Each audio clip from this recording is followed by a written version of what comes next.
Hello friends, welcome to Yasra gallery. இன்றைக்கி யாஸ்ரா கேலரியில் விலாங் தான் பார்க்க போகிறீங்க.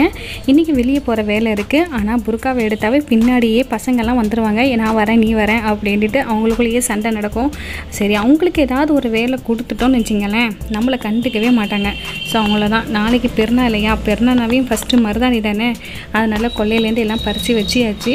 அவங்கள இந்த ஒரு இலையாக பறித்து போட்டுக்கிட்டே இருங்க அப்படின்ட்டு அவங்கள உட்கார வச்சுட்டேன். அவங்களுக்கு ஏதாவது ஒரு வேலை கொடுத்துட்டா நம்மளை கண்டுக்க மாட்டாங்க. அதனால் அவங்களுக்கு ஒரு வேலையை கொடுத்துட்டு நான் வெளியே போகிற வேலையை பார்க்க போகிறேன். இங்கேருந்து அவங்க சித்தி எல்லாத்தையும் அவங்கள பார்த்துப்பாங்க. சரி, எல்லாம் அவங்கவுங்க என்னை கண்டுக்கவே இல்லை. எல்லாம் சைலண்ட்டாக அவங்கவுங்க வேலையை சின்சியராக பார்த்துக்கிட்டு இருக்காங்க.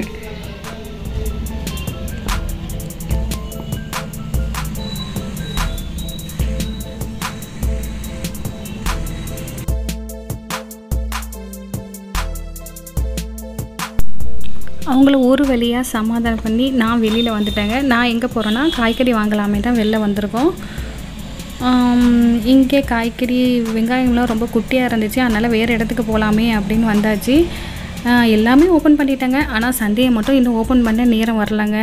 ஆனால் சந்தை இல்லாமல் கொஞ்சம் கஷ்டமாக தான் இருக்குது. இப்போ அதுக்கு பக்கத்துலேயே இன்னொரு வெஜிடபிள் போட்டு வச்சுருந்தாங்க. இப்போ அங்கேயே எனக்கு தேவையான காய்கறி எல்லாத்தையும் வாங்கியாச்சு. நான் எப்போவுமே காய்கறி வாங்கிட்டால் என்ன செய்வோம் அப்படிங்கிறத ஃப்ரிட்ஜ் ஆர்கனைசரில் நான் சொல்லியிருக்கேன். அதே மாதிரி நாங்கள் செஞ்சு க்ளீன் பண்ணி வச்சுருவோம். இன்றைக்கி அரபா நோன்பு வைக்கிறது எவ்வளோ நன்மை அப்படின்ட்டு நாங்கள் வீடியோ போட்டிருக்கோம். அதெல்லாம் நீங்கள் பார்த்து இருப்பீங்கன்னு நான் நினைக்கிறேன். நாங்களும் அல்லாஹ்வுடைய கிருபையால் இப்போ நோன்பு வச்சுருக்கிறோம். இன்றைக்கி நம்ம கிச்சனில் என்ன செய்ய போகிறோம் பார்த்தீங்கன்னா, நோம்பு பிறநாளுக்கு பசேரை செஞ்சு ஃப்ரெண்ட்ஸ் சர்க்கிளில் ரிலேட்டிவ் சர்க்கிளில் நம்ம எல்லாத்துக்கும் ஷேர் பண்ணுவோம். ஆனால் ஒரு வீடு மட்டும் மிஸ் ஆகிடுச்சு. ஆனால் மதர்லாம் பொறுத்த வரைக்கும் பை மிஸ்டேக் தான் மிஸ் ஆகிடுச்சு. ஆனால் மதர்லாம் பொறுத்த வரைக்கும் ரொம்ப வருத்தப்பட்டாங்க, இந்த மாதிரி ஆகிடுச்சு அப்படின்ட்டு. சரி, அவங்களும் ரொம்ப ஃபீல் பண்ணுறாங்களா அப்படின்ட்டு நம்மளும் இன்றைக்கி நோம்பு வச்சுருக்கோம். ஏதாவது ஸ்பெஷலாக செய்ய தான் போகிறோம். இன்றைக்கி இந்த நோம்பு ஹஜ் பெருநாளுக்கு பசியாரை செஞ்சு கொடுத்து விட்டுடலாமே அப்படின்ட்டு அவங்களுக்கு சேர்ந்து ஏற்பாடு பண்ணிக்கிட்டே இருக்கிறோம். அங்கே கடப்பாசி நல்லா கொதி வந்துடுச்சு. அது கொஞ்சம் ஃபுட் கலர் போட்டு அதை அப்படியே ஓரங்கட்டியாச்சு. இப்போ நான் வட்டலப்பம் வைக்க போகிறேன். அதுக்கு 1/2 லிட்டர் பாலை நல்லா வத்தலை மாதிரி காய்ச்சி எடுத்துக்க வேண்டியதான். 5 முட்டைக்கு வைக்க போகிறேன். 5 முட்டையை உடச்சி ஊற்றிக்கிட்டு ஒரு டம்ளர் ஜீனி ஆட் பண்ணிங்க. வாசத்துக்கு கொஞ்சம் எசன்ஸ் ஆட் பண்ணிக்க போகிறோம். 5 முட்டைக்கு 50 கிராம் முந்திரி தேவைப்படும்.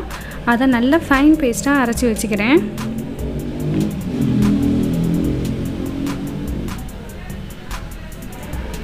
பெருநாள்னாவே வட்டலப்பம், கடப்பாசி, ஜாலூரு இதானங்க. இப்போ அதை தான் நம்ம எல்லாமே இதில் செய்ய போகிறோம். அவங்களுக்கு செஞ்சுட்டா அவங்களுக்கு அந்த ஒரு குறை இல்லாமல் போயிடும் இல்லையா. அதனால் இன்றைக்கி நாங்கள் எல்லாமே செஞ்சு அந்த ஒரு வீட்டுக்கு மட்டும் கொடுத்து விட்டுடலாமேண்டு. இது கூட 2 ஏலக்காய் சேர்க்கணும். நான் ஏலக்காய் சேர்க்க மறந்துட்டேன். அதனால் திரும்பவும் அது கூட 2 ஏலக்காய் சேர்த்து நல்லா கிரைண்ட் பண்ணிட்டு வந்துருக்கேன். இப்போ பால் நல்லா கொதிக்கிது. அது இன்னும் கொஞ்சம் நல்லா வற்றி காய்ச்சினா ரொம்ப வாசமாக இருக்கும். அதனால் அது கொஞ்சம் அப்படியே லோ ஃப்ளேம்லேயே இருந்துட்டு நல்லா வற்றட்டும். இது நம்ம எக்கை நல்லா பீட்டரில் போட்டு நல்லா பீட் பண்ணிக்கிட்டே இருங்க. நம்ம எந்த அளவுக்கு பீட் பண்ணுறோமோ அந்த அளவுக்கு நல்லா சாஃப்டாக வரும்.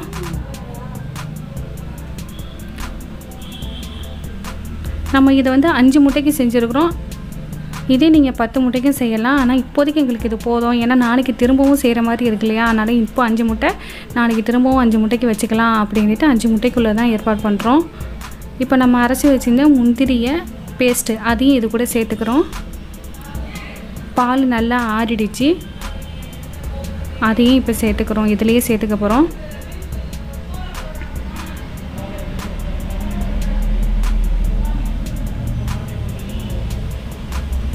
நம்ம பால் காய்ச்சாமல் கூட இதில் ஆட் பண்ணலாம். அந்த மாதிரி இருந்துச்சுன்னா ஒரு பச்சை வாடை ஸ்மெல் இருக்கும். நம்ம நல்லா காய்ச்சிக்கிட்டு சேர்த்தாக்கா அந்த மாதிரி ஸ்மெல் இல்லாமல் நல்லா வாசமானமாக இருக்கும். இப்போ ஒரு குக்கரில் நம்ம எந்த பேனில் வட்டலப்பம் வைக்க போகிறோமோ அதில் நல்லா ஃபுல்லாக கீ அப்ளை பண்ணிவிட்டு அது கீழே தண்ணி இருக்குது, அது சூடாகிக்கிட்டே இருக்கட்டும். இப்போ நம்ம பால் முந்திரிலாம் போட்டுக்கிறோம் இல்லையா. அதனால் இன்னொரு வாட்டி ஒரு பீட்டரில் ஒரு 5 மினிட்ஸ் நல்லா பீட் பண்ணி எடுத்துக்கலாம். இப்போ பீட் பண்ணதை அந்த பேனில் ஊற்றி முடியை போட்டு ஒரு 3 விசில் விட்டுட வேண்டியதான். நல்லா லோ ஃப்ளேமில் வச்சு நல்லா 3 விசில் விட்டுடுங்க. நல்லா கேஸ்லாம் ரிலீஸ் ஆன பிறகு ஓப்பன் பண்ணி பாருங்கள். நல்லா சூப்பராகிடும். இந்த மூடி கண்டிப்பாக மூடணுங்க. இல்லைனா வேர்வை தண்ணி எல்லாமே அந்த வட்டலப்பத்தை பட்டு வட்டலப்பமே தண்ணியாக போயிடும். அதனால் அந்த மூடி போட மட்டும் மறந்துடாதீங்க. 3 விசில் விட்டு ஆஃப் பண்ணிட வேண்டியதுதான். அது ஆகிட்டே இருக்கட்டும். அடுத்தது இப்போ ஜாலூருக்கு மாவு ரெடி பண்ண போகிறோம்.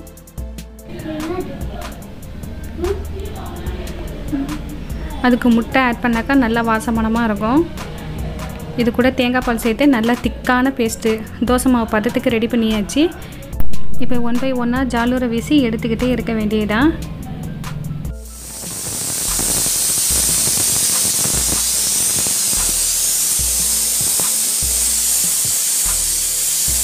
இப்போ வட்டலப்பலேருந்து 3 விசில் வந்துருச்சு. இப்போ குக்கரை இறக்கி வச்சு அதே இதில் வட்டலப்பத்துக்கு தேவையான ஸ்டஃபிங்கை ரெடி பண்ணிட வேண்டியதுதான். அதுக்கு தேவையான வெங்காயம், வெஜிடபிள் என்னென்ன வெஜிடபிள் போகிறோமோ அதை நம்ம விருப்பத்தான். கேரட்டு, பீன்ஸு, கோஸு, பச்சை பட்டாணி, அப்புறம் எல்லாமே நம்ம இஷ்டம் தான். நம்மக்கிட்ட என்ன இருக்கோ அதுக்கு தகுந்த மாதிரி ஆட் பண்ணிக்க வேண்டியதான். அந்த வெஜிடபிள்லாம் சிஸ்டர் கட் பண்ணி முடிச்சுட்டாங்க. இப்போ நான் அதுக்கு ஒரு பெரிய பேனை எடுத்து வச்சுட்டேன். இது வீசிக்கிட்டே அதையும் பார்த்துக்க வேண்டியதான். சைட் பை சைடாக அதையும் பார்த்துக்க வேண்டியதான். எந்த அளவுக்கு வேலையை சீக்கிரமாக ஃபினிஷ் பண்ணோமோ அந்த அளவுக்கு நம்ம வேலையிலேருந்து ரிலீஸ் ஆகிடலாம். ஏன்னா நம்ம நோம்பு வச்சுக்கிறோம். நோம்பு திறக்கிற டைமும் வந்துடும். நம்ம திக்ர் ஓதுறதுலேருந்து துவா ஓதுறதுலேருந்து நம்ம அதில் போய் டைம் நிறைய ஸ்பெண்ட் பண்ணலாம். ஒரு மரத்துலேருந்து காஞ்ச இலை கீழே விழுறா இருந்தால் கூட அவனுடைய நாட்டம் இல்லாமல், அவனுடைய அனுமதி இல்லாமல் கீழே விழாதுங்க. அவன் படைக்கப்பட்ட அனைத்து படைப்புகளும் திக்ரு செய்த வண்ணமாக தான் இருக்குது. நம்ம வான அளவு பாவம் செய்து இருந்தாலும் கூட அதை அனைத்தையும் மன்னிக்க கூடியவன் தான் நம்ம ரப்பு. ஏன்னா அவன் அளவற்ற அருளால் நிகரற்ற அன்புடையவன். இந்த அரபாவுடைய நாளுடைய நம்முடைய பாவங்கள் அனைத்தையும் துவா கேட்ட வண்ணமாகவே தான் இருக்கணும். அவன் கேட்டால் கொடுப்பான், கேட்காதையும் அளவில்லாமல் கொடுப்பான். கேட்பதே அல்லாஹ் விரும்புகிறான், கேட்காமல் இருப்பதே அவன் வெறுக்கிறான். ஸோ நம்ம எந்த தேவையாக இருந்தாலும், அது சின்னதாக இருந்தாலும் சரி, பெருசாக இருந்தாலும் சரி, அதை அனைத்தையுமே அல்லாஹ் கிட்ட எதுவாக இருந்தாலும் சரி, இந்த உலகத்தில் எது தேடினாலும் சரி, அல்லாஹ் கிட்ட அதிக கேட்டுக்கிட்டே இருங்க. நீங்கள் கேட்குறது கொஞ்சம் தாமதமான அதை விட சிறந்ததாக கொடுக்க போகிறான் அப்படின்னு அர்த்தம். ஸோ கொஞ்சம் பொறுமையாக இருந்து தொழுகையை பேணி காத்துங்க. இங்கு மிளகாத்தூள், மஞ்சத்தூள், இஞ்சி பூண்டு போட்டு அதை மூடி போட்டுடுங்க. அது அப்படியே வதங்கிட்டே இருக்கட்டும். மீன் டைம் பரோட்டாக்கும் இடியாப்பத்துக்கும் கடையில் ஆர்டர் பண்ணியாச்சு. அதுக்கு கொஞ்சமாக கிரேவி வைக்கலாமேன்ட்டு வெங்காயம், தக்காளி போட்டு நம்ம எப்போதும் வைக்கிறோம். நம்ம விலாங்கில் நிறையா பார்த்துருப்பீங்க. அந்த மாதிரி தான் இப்போ வச்சுருக்கோம். இப்போ இது பாதி வெந்துருச்சு. இந்த ஸ்டேஜில் ஆல்ரெடி பச்சை பட்டாணியை வேக வச்சு வச்சுருக்கோம். கறியும் நல்லா வேக வச்சு வச்சுருக்கோம். இப்போ நம்ம இறக்க போகிற ஸ்டேஜில் இதை சேர்த்து அது கூட கொஞ்சம் மல்லி புதினாவையும் சேர்த்து இறக்கிட வேண்டியதான். ஸ்டஃபிங் ரெடி ஆச்சு. நம்ம வீசின ஜாலூரில் இந்த ஸ்டஃபிங்கை கொஞ்சம் கொஞ்சமாக வச்சு அதை சுட்டி எடுக்க வேண்டியதான். Meantime side bed roll செஞ்சுக்கிட்டு இருக்கோம். இது ஒரு தனியாக ஒரு வீடியோவாக ரெசிபி சேனலில் வரும். அதனால் நீங்கள் ப்ரீஃபாக அதில் பார்த்து தெரிஞ்சிங்க. இப்போ ஜாலூரை வச்சு ஜாலூர் பரோட்டா ரெடி ஆகிடுச்சு. ஆல்மோஸ்ட் அவங்களுக்கு தேவையானது ரெடி ஆகிடுச்சு. இப்போ பார்த்தீங்களா, எல்லாத்தையும் பேக்கிங்லாம் எல்லாத்தையும் ஒன்று கீழே வச்சு ஒன்று சேர்த்தாச்சு. இப்போ அவங்களுக்கு அனுப்புகிறது தான் வேலை. அவங்களுக்கு போய் சேர வரைக்கும் கொஞ்சம் டென்ஷனாக இருக்கும். ஏன்னா நோம்பு திறக்கிற டைம் வந்துட்டால் என்ன பண்ணுவாங்க. அதனால் பால் சர்வத்து முடக்கிட்டு எல்லாம் ரெடி பண்ணியாச்சு. அவங்களுக்கு அந்த கரெக்டான டைமுக்கு போய் சேர்ந்துட்டா நம்மளுக்கு கொஞ்சம் ரிலீஃபாக இருக்கும். எல்லாமே ரெடியாக வந்துருச்சு. வீட்டுக்கு ஆர்டர் பண்ணதும் பரோட்டா, இடியாப்பம் எல்லாம் வந்துருச்சு. ஜாலூர் பரோட்டா எல்லாத்தையும் பேக் பண்ணியாச்சு. வட்டலப்பம், கடப்பாசி அதையும் வச்சாச்சு. பெட் ரோல் அதுவும் ரெடி ஆகிடுச்சு. சைடில் கூட கேக்கு அதிக சும்மா அடிஷ்னலாக வாங்கி வச்சுருக்கோம். இப்போ எல்லோரும் இந்த பதத்தில் இப்படி தாங்க மூடியை மாற்றி போட்டுக்கிட்டு இருக்கேன். அதெல்லாம் ஒன்றும் கண்டுக்காதீங்க. டென்ஷனாக இருக்கேன். ஏன்னா நேரம் ஓடிக்கிட்டே இருக்குது. இவங்களுக்கு அனுப்பி விட்டுட்டு அப்புறம் வீட்டில் உள்ள நபர்ஸுக்கெல்லாம் எல்லாத்தையும் ரெடி பண்ணி வைக்கணும் இல்லையா. அதான் கொஞ்சம் டென்ஷனாக இருக்குது. அதனால் கண்டுக்காதீங்க.